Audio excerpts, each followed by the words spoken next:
Well, now I'd like to turn to Chris Course, who is our moderator for the My Build. Chris, welcome. Thanks, Jim. All right, here we go.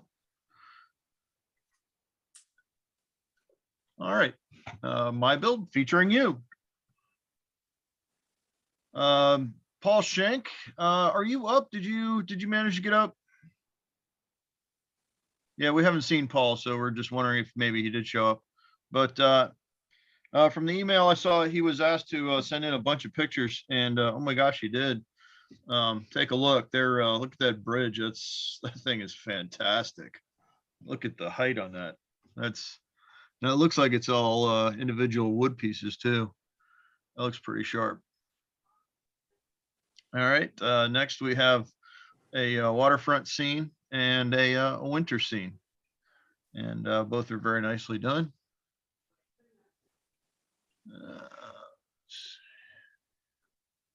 And then let's see, we've got a little bit more. We've got a factory up at the top there, and it looks like more of his layout down on the right there. Next up, we have Rich Wolfhanger. Rich, you up? I know I saw you earlier. Yes, I am. All right. The very top picture on the left side is world-known modeler Chuck Doan. He designed that. It's not a kit. What I built is not a kit, but he designed that building, and I asked permission if I could copy it, a facsimile of it, for a tribute model to two world-known modelers that passed away on the railroad line forums. And they were Chester Fesmeyer. Maybe some of you have met him at Springfield shows, and Frederick Testard from France. Frederick was a math teacher and an author. So I decided to put both of those models on one tribute. The model that shows my diorama down below Chuck's model is the Red Oak Garage. And I wanted to make a tow truck like he did, similar, and I used a Russian Roco ZIS-5 truck model and modified it. And the modification I made to that was the winch on the back is totally made from wood, not styrene.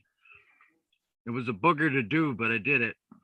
And the little red shed building was Frederick Testard's favorite model that he built for a diorama for a Sweden modeler named Troels Kirk.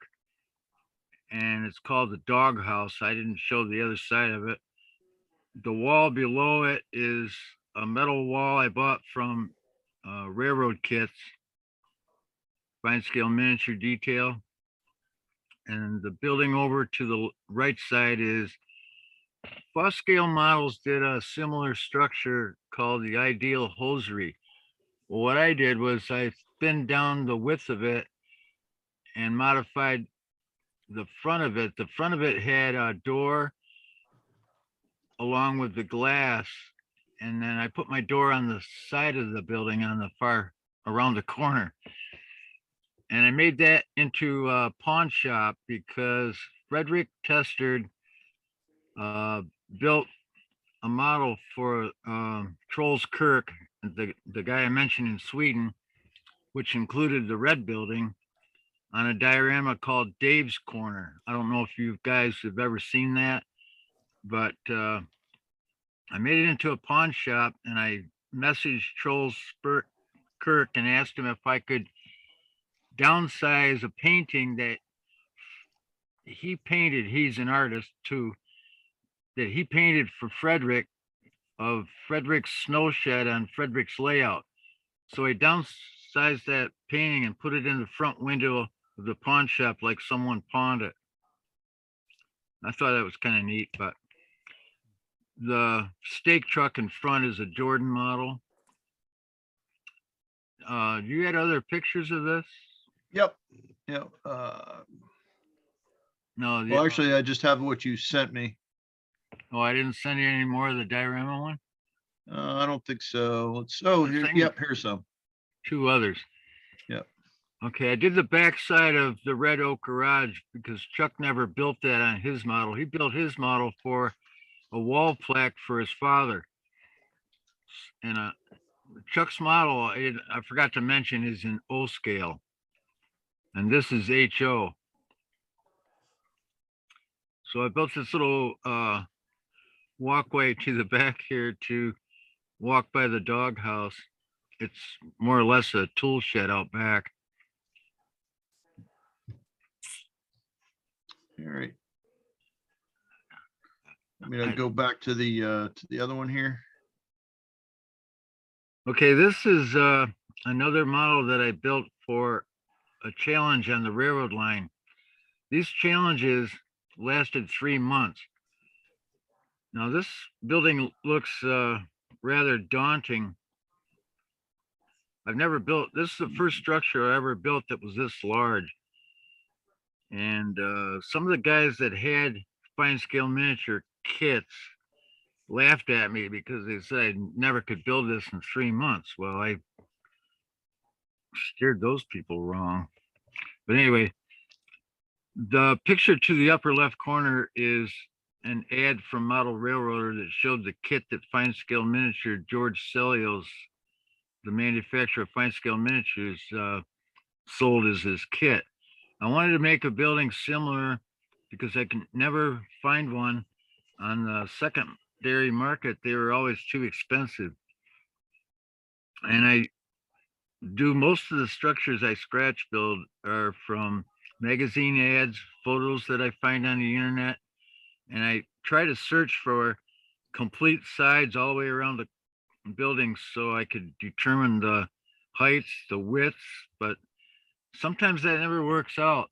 So one of the railroad line members, Carl Osolinsky, told me, if you ever want to measure windows, you know the size of windows and you know the size of buildings in real life.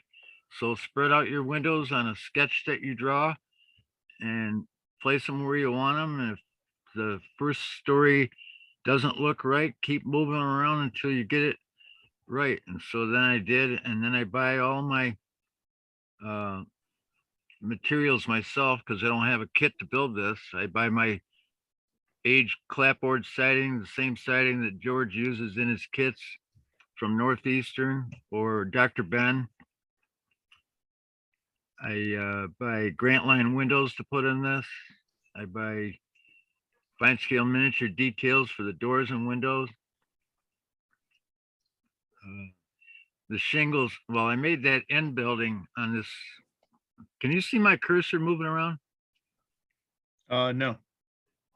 All right, so the little building over the wharf has slate shingles on from Tiki. I built that building different than the kit building because I didn't really like the way the kit building looked. They had a I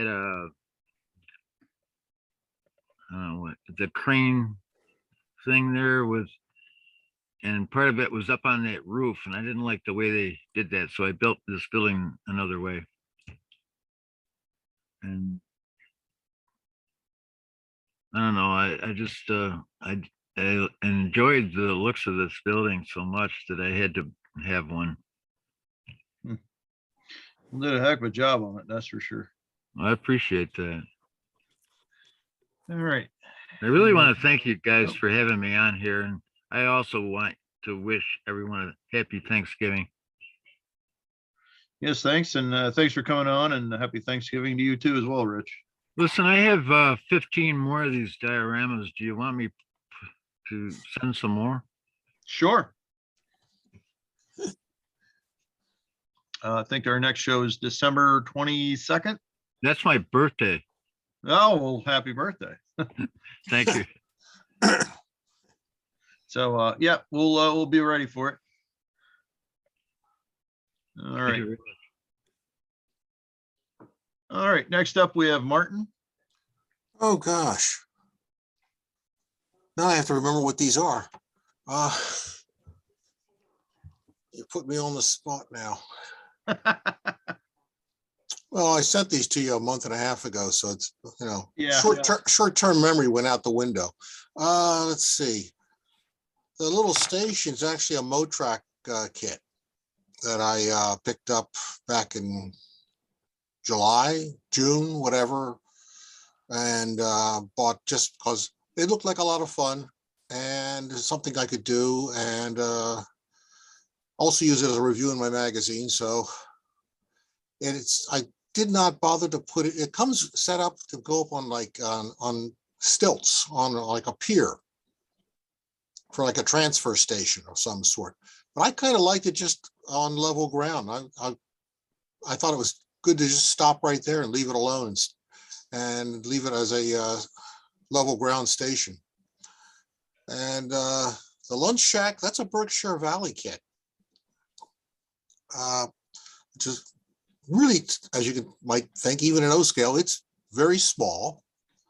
So, if you've got big fat fingers, it's not for you. But interesting, fun thing about that were the hinges to put those doors, the front door up. Those are actually like laser cut. It's not paper, it's not wood. I'm not sure what it was, but you have to bend it, glue it, and what really holds it there are those 3 points and that piece of chain. It's, again, fat fingers get in the way. The real challenge of putting that together, was actually putting the stools together. That's several pieces of laser cut wood. But they look nice when you're done, if you're patient with it. It was a fun little build. It's doesn't come with much of an interior, so it's really ripe for customizing as to whatever you'd want to do with it. It's a fun little small structure. Is there more or not? Oh, yes, there are more. Oh gosh. Okay. Oh gosh.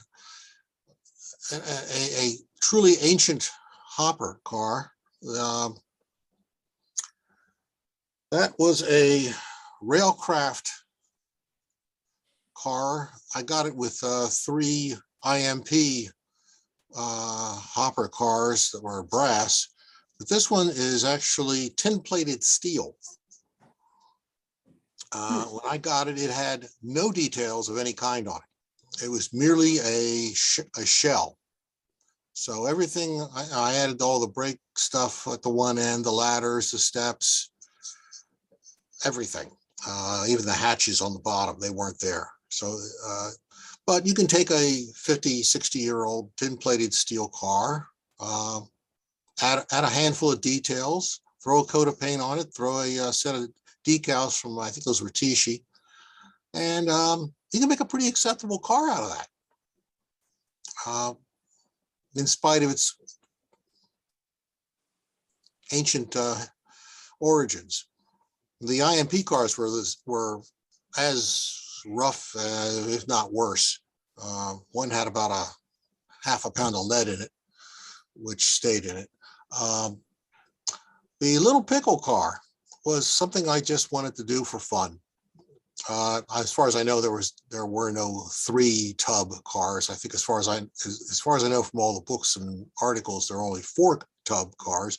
But I wanted a smaller car to park in front of my Lawther's Perfect Pickles building on my layout. So I just scratch built this car almost entirely. The tubs, the top and bottom of the tubs were actually started off as laser cut parts from French Creek. And when I tried to wrap the wrapping around them, that all fell into many, many pieces. So those were board by board instead. I just gave up trying to bend what was supplied, and I just went with individual boards. The rest of it's all my stuff. Same with all the underbody, the car.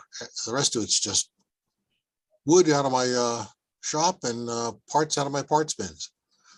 And I'm actually wrapping up a second one of these because someone saw this car and said, "Oh, can you make me one? Can you make me one? Can you make me one?"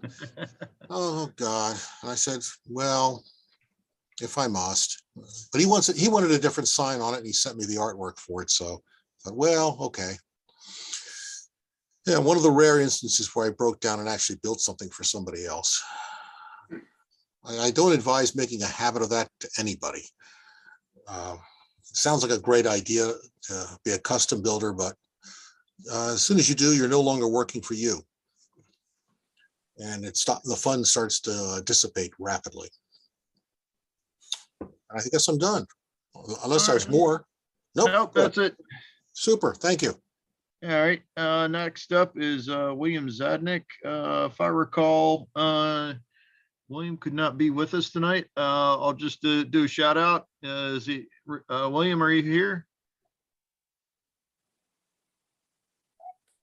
Okay. All right, so I'll go ahead and take care of his slides for him. This is all cardstock, so he's done some neat stuff. I mean, that's some pretty good detail with cardstock there.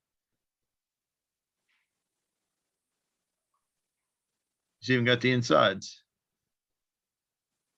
Looks like he even did the interior, but looks like that's a structure. I can't read it. Let me see if I can move I've got to move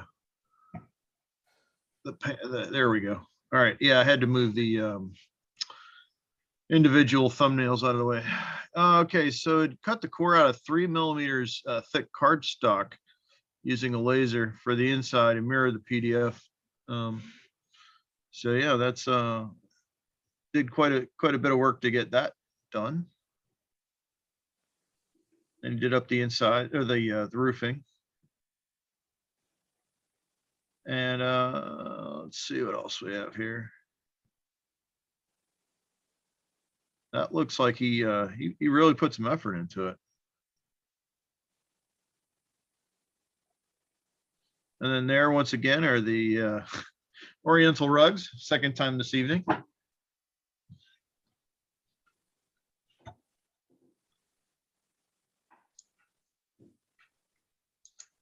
And as you can see, he's done some adding the Oriental rugs to cars. And it looks like he's been messing a little bit into 3D printing. Trying to see how that works. All right, Chris Blackmore, you up? And I'll let you run her if you want to go on to the next Sure. slide here. Yep. Since I haven't really accomplished anything at the modeling bench for the past month, I thought I'd dig out an old model and kind of do something a little bit different. So as we move forward here, I'm going to kind of show you some of the tricks I use when I construct a diorama. This shows the scratch-built styrene ore chutes. This model is, if you want to go to the next screen, Sure. is of the model Foundry Silverado mine. Now, the model Foundry Kit is by CC Crow. He did do a special run with Caboose Hobbies where basically you could buy the plans and that was just inside a Ziploc baggie. And so that's what I ended up with, a no frills kit, and that's what I started with. So this is entirely scratch built board by board. The thing that I wanted to kind of bring out in this is that a lot of people just go for straight flats on dioramas or whatever. And if you add a little bit of vertical dimensions to your dioramas, it'll get a little bit more dramatic, and just a little bit of height or depth can change things. Here you can see that I have 3 basic levels established, and in this picture I'm actually setting up the heights to make sure of clearances for the ore bin chutes and the main ore bin, which is in the next slide. Or excuse me. Now here you can see the main ore bin in front here. I started out